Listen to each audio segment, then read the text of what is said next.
तो दोस्तों, हर हर महादेव, जय श्री राम। आप सभी को मेरा नमस्कार। मैं अनुराग दीक्षित आप सभी का एक बार फिर से हार्दिक स्वागत करता हूं मैथ्स बाय अनुराग दीक्षित में। उम्मीद कर रहा हूं मेरी आवाज ठीक ढंग से आप सभी तक पहुंच रही होगी। दोस्तों, आज मैं आप सभी के लिए सिंप्लीफिकेशन चैप्टर यानी सरलीकरण में कुछ ऐसे सवाल जो कि एग्जाम में हर बार पूछे जाते हैं और उनके लिए मैं एक ऐसी शॉर्ट ट्रिक लेकर आया हूं। विश्वास करिए, मैं अभी आपको सवालों से दिखाता हूं, आप देखिएगा और फिर ये देखिएगा वीडियो को यही रोक कर कि आप उस सवाल को कितनी देर में कर रहे हैं। ठीक है, ये सवाल देखिए। ठीक, ऐसे सवाल हमेशा एग्जाम में पूछे जाते हैं। ये सवाल देखिए, फिर ये देखिए, ये देखिए। ऐसे सवालों का जजीरा हमेशा एग्जाम में लगा ही रहता है। आप इन सवालों को देख लीजिए। ठीक है, और इसके बाद मैं आपको बताता हूं इनकी ऐसी शॉर्ट ट्रिक कि एक ही शॉर्ट ट्रिक से ये सारे सवाल लगने वाले हैं मेरे प्यारे दोस्तों। तो सभी लोग रेडी हैं? तो चलिए शुरुआत कर लेते हैं मेरे प्यारे भाई। देखो, ये सवाल जैसे दिया है। अब इस सवाल ये हमेशा रेलवे के एग्जाम्स में पूछा जाता है, एसएससी के एग्जाम्स में हमेशा पूछे जाते हैं। मतलब ये कुछ ऐसे सवाल है जिनका आना आना पक्का पक्का तय रहता है ना। अब बच्चा सवाल कैसे करता है, मैं आपको पहले वो तरीका बता रहा हूं जैसे वो सवाल करता है, फिर मैं अपनी शॉर्ट ट्रिक बताऊंगा आपको, आपका दिल गदगद हो जाएगा। देखिए बच्चा कैसे सवाल करता है वो देखेगा कि भाई 2916 का वर्गमूल हमारे पास 54 दिया हुआ है। यहाँ पर 2916 में रूट के अंदर 2 अंक पर दशमलव है, यहाँ पर आएगा 5.4। ध्यान से सुनिएगा बच्चा कैसे करता है। 5.4, यहाँ पर 4 अंक पर दशमलव है तो वो 0.54 लिखेगा। ठीक, यहाँ पर 6 अंक पर दशमलव है तो वो 0.54 लिखेगा। फिर इसके बाद यहाँ 8 अंक पर दशमलव है तो दशमलव जब वर्गमूल के बाहर आता है तो आधे अंक पर हो जाता है। यहाँ 4 अंक पर दशमलव होगा तो 0.0054 बच्चा लिखेगा। फिर इन सबको क्या करेगा, जोड़ेगा। इन सबको जोड़कर उत्तर निकालेगा, तब कहीं जाकर उसका उत्तर आएगा, है ना। लेकिन मैं आपसे ये कहना चाहूंगा कि आपको ये तरीका इस्तेमाल नहीं करना है। इससे भी एक सरल मैं आपको बढ़िया शॉर्ट ट्रिक बताने वाला हूं मेरे प्यारे दोस्तों, ऐसे क्वेश्चन की कि सवाल देखते ही खत्म हो जाएगा। बस एक बार ध्यान से समझिएगा, एक दो सवालों में मैं आपको बता रहा हूं। ठीक है, देखो जरा ध्यान से समझना बच्चों। ऐसे सवालों में आपको क्या करना है, मैं आपको जो बोल रहा हूं उसको ध्यान से देखिए। जो ये जो वर्गमूल आपके पास दिया हुआ है, ये संख्या जो 2916 दी है ना, इसका जो वर्गमूल दिया है 54 दिया है ना। 54 के में दो अंक है, कौन कौन से, 5 और 4। तो आपको क्या करना है, 5 एक तरफ लिख लीजिए। ठीक, और 4 एक तरफ लिख लीजिए। मतलब जो भी आंसर होगा उसके एक एंड पर 5 आएगा और एक एंड पर 4 आएगा। पहले तो यही चेक कर लीजिए कौन सा ऑप्शन ऐसा है जिसके एक एंड पर 5 आ रहा है, एक एंड पर 4 आ रहा है। तो आप बोलोगे ये सारे ऑप्शन सर हमारे पास खत्म हो गए, सिर्फ ये बचा, यही आंसर हो गया। हालांकि ये पूरा मैं आपको लगा के बता दे रहा हूं कैसे और आगे क्या करना होता है, ये भी देखिएगा। ठीक है, बड़ी मजेदार ट्रिक है, आप मजे से झूम उठेंगे ऐसे सवालों पर। ठीक है, देखो अब उसके बाद देखो जो सवाल दिया था उसमें सवाल में ये जो वर्गमूल निकालने वाला हिस्सा था कितनी बार था, तो एक बार, दो बार, तीन बार और चार बार। ये टोटल चार बार था। अगर ये चार बार है तो आपको इस 5 और 4 के बीच में ये जो हिस्से की जगह है ना, इसमें इसको सिर्फ इससे एक बार माइनस करके, 1 माइनस करके लेना है। यानी आपको सिर्फ 3 बार लेना है। कितनी बार लेना है, 3 बार लेना, और काम खत्म हो जाएगा। तो देखो 3 बार लेना क्या है, इन दोनों को जोड़ के लिख दीजिए। इन दोनों को जोड़ के लिखेंगे तो क्या होगा, 5 और 4 9 होता है, तो यहाँ एक बार 9 आएगा, फिर दो बार 9 आएगा और एक बार 3 बार 9 आएगा।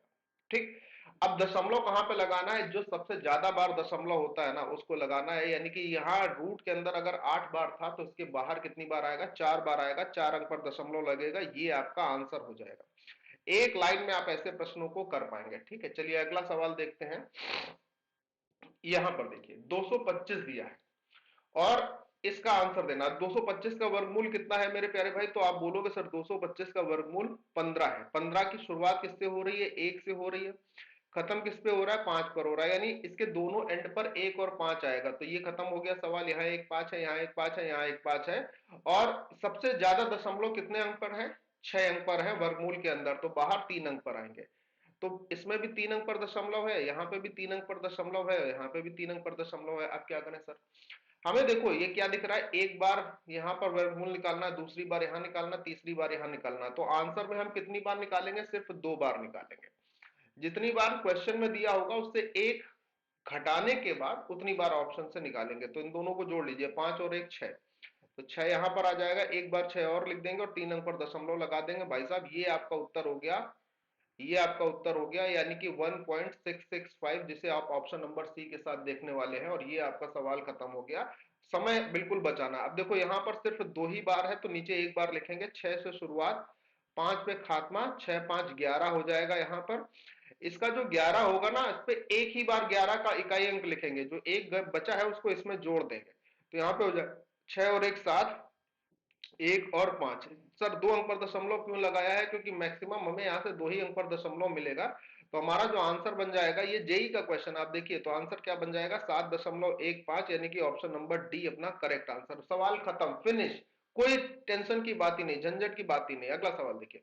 हाँ, अब ये सवाल देखिए, इसमें क्या है कि इसमें एक अलग प्रकार की ट्रिक लगेगी, लेकिन इस ट्रिक से ऐसे जितने भी क्वेश्चन होंगे ना भाई, जितने भी क्वेश्चन, वो सबके सब खत्म हो जाएंगे। और बड़ी सरल ट्रिक होती है, मैं आपको बता रहा हूं। बच्चा क्या करता है ऐसे सवालों को जब करता है, तो उसको बेसिक तरीका उसका करने का क्या होता है कि वो पहले लिखेगा 176, फिर लिखेगा 17.6, है ना, फिर लिखता है 1.76, फिर लिखता है कि दशमलव सर 176। मैं आपको पहले बता रहा हूं कि ट्रिक बनेगी कैसे ना, तो जीवन भर वो याद रहेगी, ठीक है। फिर क्या होगा, वो बच्चा लिखेगा दशमलव में 0176। अब इनको जोड़ने की बारी आएगी भाई, जोड़ना ही तो है। तो मैं क्या बोल रहा हूं उसको देखो जरा, दशमलव के बाद वाली जो संख्याएं हैं वो यहां देखो, और दशमलव के पहले वाले जो पूर्णांक डिजिट है ना, उनको यहां से आप देख सकते हो। अब तरीका क्या होता है, यही मैं आपको सिखाने वाला हूं। आप जब इसको जोड़ोगे तो यहाँ ऐसे ही तो लिखोगे ना कि भाई ये 6 आएगा, ये 7 6 13 हो जाएगा, ये 7 6 13 1 14 1 15 हो जाएगा, हासिल 1 लगेगा, 7 6 13 1 14 1 15 हो जाएगा, एक हासिल लगेगा, वो हासिल यहाँ पर आ जाएगा, है कि नहीं? ऐसे ही तो करते हो। तो ट्रिक क्या कहती है? ट्रिक ये कहती है कि भाई तुमको ये सब नहीं करना है, समय बचा लो ना। समय बचाने के लिए क्या करना होता है कि हमारे पास ऐसी संख्या ढूंढो जिसमें सबसे ज्यादा दशमलव है। तो आप बोलोगे सर ये वाली है, तो हम इसी को केवल देखते हैं, 0.0176, बस केवल इसी को देखना है, और आपको कुछ करने की जरूरत नहीं। अब इसकी इकाई में क्या लिखा है, तो आप बोलोगे 6, तो मैंने कहा 6 लिखोगे। फिर इसके इकाई और दाही में एक साथ देखो क्या लिखा है, 7 और 6 दोनों को जोड़ के लिखिए, 7 और 6 13 के 3, हासिल 1 लगेगा। अब 3 अंकों को जोड़कर लिखो, इन तीनों को जोड़ो, 7 6 13 1 14, और एक ये जो हासिल था 15 को 5 हो जाएगा, फिर एक हासिल चला गया। अब चारों को जोड़ोगे तो 15 के 5 जो हासिल गया था, अब सबको जोड़ोगे तो 7 6 13 1 14, और एक 15 का 5 यहां पर और आ जाएगा, अभी भी एक हासिल रहेगा, रहेगा ना एक हासिल। यानी ये बात समझ में आ गई कि दशमलव के बाद हमारे पास क्या आएगा, 0.5536। अब केवल इतने से काम बन जाएगा, 5536 केवल एक ही ऑप्शन में है, ये आंसर हो गया। अब अगर आपको ये देखना है कि मान लो दशमलव के पहले वाली 195 कैसे आएगा, तो मैं क्या बोल रहा हूं, 195 देखने के लिए आप सबसे बड़ी संख्या जो दशमलव के पहले थी, जो पूर्णांक में थी, वो क्या है? तो आप बोलोगे सर वो दशमलव के पहले जो सबसे बड़ी संख्या थी पूर्णांक में थी, वो हमारे पास 176 है। मैंने कहा बस इसी से काम बना लो, इसको लिख लो, जैसे 6, 7 और 6 13 के 3, हासिल लगेगा 1, फिर 7 6 13 और एक 14, और एक ही हासिल लग जाएगा 15। तो हमारे पास क्या आ जाएगा, इसको देखना। कहने का मतलब जैसे ये 3 वैल्यूज दी है ना आपके पास, ये 3 वैल्यूज थी ना, इन्हीं को तो जोड़ना था और इसका एक हासिल उठा के दे देना था। तो मैं वही, ये तरीका वही है, ये तरीका वही है, लेकिन बस इसमें क्या करना होता है, इस तरीके में मेरे प्यारे दोस्त, ये जो तरीका है, इस तरीके में जब आप जोड़ेंगे, जैसे 176 था, ये आपके पास 176 था, तो जब आप इसको जोड़ेंगे ना, तो इस तरफ से नहीं जोड़ेंगे, इकाई की तरफ से नहीं जोड़ेंगे, आप इसको किस तरफ से जोड़ेंगे, आप इसको जोड़ेंगे इधर से, यानी एक का एक। अब 7 और 1 जोड़ेंगे तो हमारे पास क्या हो जाएगा, 7 और 1 8 हो जाएगा, है ना, 8 हो जाएगा। और फिर उसके बाद 7 1 8, 8 6 14 के 4 हो जाएगा, हासिल 1 लग जाएगा, एक हासिल लग जाएगा। आप बोलोगे हाँ, मतलब जोड़ने का एक तरीका होना चाहिए। जैसे आप इधर देखो, जैसे ये 7 6 13 1 14 के 4, हासिल लगा 1, फिर इधर क्या आ जाएगा, इधर आ जाएगा 7 और 1 8, 8 1 9 हो जाएगा, सॉरी यहाँ पर 9 हो जाएगा, ठीक। और एक हासिल इसका था तो 195 आ जाएगा। तो सीधे सीधे अगर आपको एग्जैक्ट आंसर चाहिए तो एग्जैक्ट आंसर भी ऐसे आ जाएगा, वरना आप दशमलव के बाद अंकों को देख के ही काम बना सकते हो। तो ये शॉर्ट ट्रिक कहां से आती है, बात समझ में आ गया ना? इस शॉर्ट ट्रिक को लाने का जो तरीका होता है वो यहां से ऐसे बनता है, ये होती है इसकी शॉर्ट ट्रिक, ठीक है। अगले सवाल पर आते हैं, खुद से देखिएगा और समझिएगा। अब दशमलव के बाद वाले अंकों से ही देखकर आंसर निकालना है। तो यहाँ पर दशमलव के बाद ये लिखा है तो 5 लिखेंगे, फिर 5 और 2 7 हो जाएगा, 5 और 2 7 प्लस 0 7 ही रहेगा, 7 2 9 हो जाएगा, 9 और 6 15 के 5, हासिल 1 लग जाएगा, यहां पर हासिल 1 आ गया।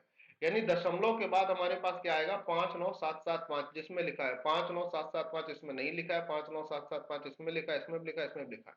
अब एक हासिल था। अब इसके बाद यहां से देखो, ये था 6202। अब ऐसे प्रश्नों में जरूरत पड़ेगी तुमको कि ये तुम देखो 6700, 6202 लिखा है, फिर 620 लिखा था, फिर 62 लिखा था, फिर 6 लिखा था, 6 लिखा था ना, ये था, और एक हासिल था, तो ये हो जाएगा 6 2 8 1 9 हो जाएगा। अब 9 किस में आएगा उसको देखो, 6 2 8 2 10 1 11, 11 किस में आएगा, इसमें तो आ नहीं रहा, ये खत्म हो गया, 11 इन दोनों में आ रहा है। भाई एक हासिल भी तो था, 11 इन दोनों में आ रहा है, तो एक हासिल हो जाएगा, 6 2 8 1 9 और हो जाएगा, 9 हो जाएगा, तो ये हो जाएगा। उसके बाद हमारे पास 6 2 8 आएगा, ये आपका उत्तर हो जाएगा। लेकिन इसको, अरे चल जा भाई, ये हो जाएगा। लेकिन इसको करने के लिए आपको ऐसा थोड़ी करना है कि ये लिखना पड़े। ये जो 6202 था, अरे चल क्या हो गया इसमें, एक मिनट, ये जो 6202 था आपके पास, ये जो 6202 था, फिर यहां पर 620 था, ये 62 दशमलव था, ये 6 दशमलव 2 था, इन सबको लिखने की जरूरत नहीं है। केवल 6202 से आप इस वैल्यू तक कैसे पहुंचोगे, ये सोचने की बात है, और कोई बात नहीं है। मतलब कोई कठिन चीज नहीं है यहाँ पर। आप मेरी बात समझ पा रहे हैं? काम बन जाएगा। देखो मैं बता रहा हूं, जैसे इसका 6 का 6 लिख दिया, फिर इन दोनों को जोड़कर लिखा, 6 2 8 हो गया, फिर इन दोनों को जोड़कर लिखोगे और जो एक हासिल था वो तो आएगा ही आएगा, तो 9 हो जाएगा। फिर 6 2 8, 6 2 8 हो गया, 8 2 10 हो गया, एक हासिल था उधर वाला, तो वो हो जाएगा। और अब मेरी बात समझ पाए, अब हाँ या ना का जवाब दीजिएगा। इसको इस तरफ से जोड़ोगे जैसा मैंने अभी बताया था, ठीक है, तो आपका आंसर ये हो जाएगा। अब जैसे ये सवाल है, देखो सिंप्लीफिकेशन में ये भी सीरीज का सवाल है, तो सीरीज के ऐसे सवालों के लिए जो शॉर्ट ट्रिक और जो फॉर्मूला होता है, फॉर्मूला क्या होता है मैं आपको वो भी बताता हूं, लेकिन शॉर्ट ट्रिक से सवाल और जल्दी हो जाएगा। फॉर्मूला होता है 1/डिफरेंस, 1/डिफरेंस, और यहां पर क्या आता है, यहां पर आता है फर्स्ट का फर्स्ट टर्म, क्या होता है, फर्स्ट का पहले का पहला पद, ठीक, फर्स्ट का फर्स्ट टर्म, और माइनस क्या होता है, लास्ट का लास्ट टर्म, लास्ट का लास्ट टर्म। ये इसका फॉर्मूला होता है कि ऐसे इस सवालों को कर सकते हो, तो ये सवाल हो जाता है जल्दी से। लेकिन इससे भी जल्दी करने का एक तरीका मैं आपको बता रहा हूं, बहुत मस्त तरीका है, मजा आ जाएगी आपको, कि ऐसा सब सवाल जब भी दिया हो तो आपको क्या करना है मेरे प्यारे भाई। आप देखो कितने पद दिए हुए हैं, आप देखोगे 1 2 3 4 दिए हुए हैं। बस ध्यान ये रखना कि जो डिफरेंस यहां हो वही यहां होना चाहिए, वही यहां होना चाहिए, वही यहां पर होना चाहिए। तो आपने देखा भाई 4 टर्म है, तो अगर 4 टर्म है तो 4 ऊपर लिख दीजिए। अब पहले का जो पहला टर्म है 5, और लास्ट का जो लास्ट टर्म है 17, इन दोनों का गुणा करके नीचे लिख दीजिए, यही आपका आंसर हो जाएगा 4/85। ये आपका उत्तर हो गया 4/85। नहीं तो इसमें क्या करना पड़ता आपको, ऐसे जब फॉर्मूले से करते तो डिफरेंस दिख रहा है ना, वो 1/3 होता, पहले का पहला टर्म 1/5 होगा, लास्ट का लास्ट टर्म 1/17 होगा। इसको जब आप सॉल्व करेंगे ना तो भी 4/85 ही आएगा। लेकिन ये थोड़ा टाइम टेकिंग होगा, लेकिन इस तरीके से करेंगे तो टाइम बिल्कुल कम लगेगा, सवाल जल्दी हो जाएगा। ये सवाल देख लीजिए, ये आपको जेई में पूछा गया था 2019 में, ठीक है। सॉरी, टोटल टर्म देखिए कितने, एक से शुरुआत है, कहां तक पहुंच गए हैं, एक से शुरुआत है 9 तक पहुंचे नहीं, टोटल टर्म की जो संख्या है, टोटल पद है 9 है, ऊपर 9 आ जाएगा, नीचे पहले का पहला पद 1 है, आखिरी का आखिरी पद 10 है, 1 × 10 यानी कि 10 आ जाएगा, 9/10 आपका आंसर हो जाएगा। ये आपका आंसर हो जाएगा ऑप्शन नंबर सी। मतलब 2 सेकंड लगेगा, जैसे मैंने बोला है ना कि 2 सेकंड है, तो दो वाकई में 2 ही सेकंड है, 2 सेकंड में आप सवाल कर सकते हो। अगला सवाल देख लीजिए, ये सवाल आपके लिए होमवर्क सवाल है, और आप मुझे ये जरूर बताइएगा कि इस सवाल की ट्रिक आपको पता है या नहीं पता है। अगर नहीं पता है तो मैं किसी एक वीडियो में कम्युनिटी पर डाल दूंगा। और मेरे प्यारे दोस्तों, मैं आपको एक चीज और बता दे रहा हूं, जरा 1 मिनट का समय दे दीजिएगा मुझे, मैं आपको चैनल पर लेकर चलता हूं, आपको कुछ चीजें दिखा देता हूं। देखिए क्या है ना, कल मैंने यहाँ पर कोऑर्डिनेट ज्योमेट्री की पीडीएफ डाली है, ये आपको दिखी होगी, कोऑर्डिनेट ज्योमेट्री की पीडीएफ है, ठीक है। और इसका लिंक कहां पर मिलेगा, इसका लिंक आपको ये टेलीग्राम चैनल यहां पर लिखा हुआ होगा, इस पर आप जब ज्वाइन करेंगे तो मिल जाएगा। और दूसरी बात ये है मेरे भाई, मैंने यहां पर जितने भी वीडियोस अभी डाले हैं इस बार, उसकी एक प्लेलिस्ट बना दी है, आप चाहो तो देख सकते हो प्लेलिस्ट, ठीक है। ये इसकी प्लेलिस्ट है, short trick of math for railway and SSC exam के नाम से आप सर्च करेंगे तो भी ये आ जाएगी। इस प्लेलिस्ट में आपको बहुत सारी चीजें मिलेंगी, बहुत सारे वीडियोस मिल जाएंगे। आप यहाँ पे देखेंगे तो जितने भी शॉर्ट ट्रिक के वीडियो अभी तक पड़े हैं वो सारे के सारे आपको यहाँ पे मिलने वाले हैं। तो इस प्लेलिस्ट में आपको तकरीबन तकरीबन 10 से 12 वीडियो मिलेंगे जो छोटे छोटे हैं, 10-10 12 मिनट के। रेलवे एग्जाम जब भी आप 25 तारीख से देने जाओगे तो इनको देख कर जरूर जाना, क्योंकि इनको बिना देखे काम बन नहीं पाएगा। बहुत गजब के तरीके हैं, जैसा आज आपने पढ़ा है वैसा ही है। और मेरे प्यारे दोस्तों, ये आपका यूट्यूब चैनल है मैथ्स बाय अनुराग दीक्षित। जिसने अभी तक इसको फॉलो नहीं किया, मेरा हाथ जोड़ कर निवेदन है कि जरूर फॉलो कर लीजिए। और आज इस प्रश्न का होमवर्क आंसर आप क्या देने वाले हैं ये जरूर बताइएगा सभी लोग, कमेंट बॉक्स है, ठीक है, कमेंट बॉक्स है, ठीक। चलिए तो बाय बाय, जय हिंद एंड टेक केयर मेरे साथियों, अपना ध्यान रखिएगा।